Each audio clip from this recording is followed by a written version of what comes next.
Imagine being the talk of the town, but all people really talk about is your affliction. Hi there, and welcome to day 6 of our 30 Days in the World with series, the third edition.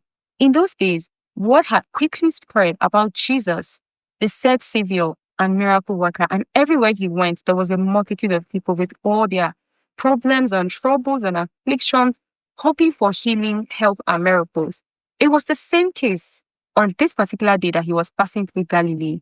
There was a woman there who had been suffering from 12 years of persistent menstrual flow, non-stop, days into months for 12 full years.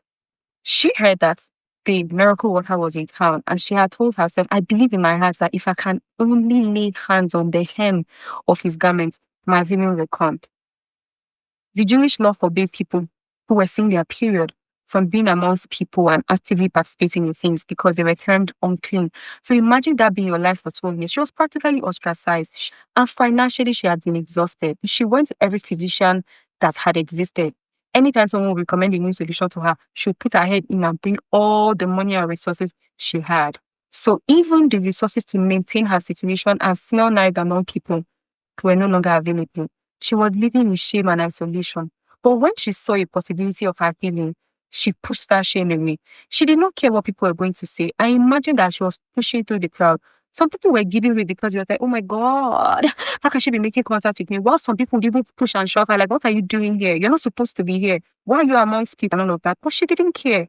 It must have been like music to my ears. Are you joking? I have my eyes on the prize. I know what I'm looking for. So she pushed through until she laid her hand on the hem of the garment of Jesus, and immediately she felt the blood stop.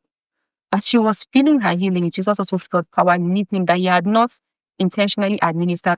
That is how she got her healing. And he said to her that her faith had healed her. She should go free from her affliction. What is that shame that is keeping you from your healing, from your deliverance? What people will say, Abby, you don't want people to know, like, you appear too put together for people to know that your life is falling apart and cool. You don't want people to know you have an addiction that's troubling you. You don't even want people to know that you're out of a job and you're running into debt.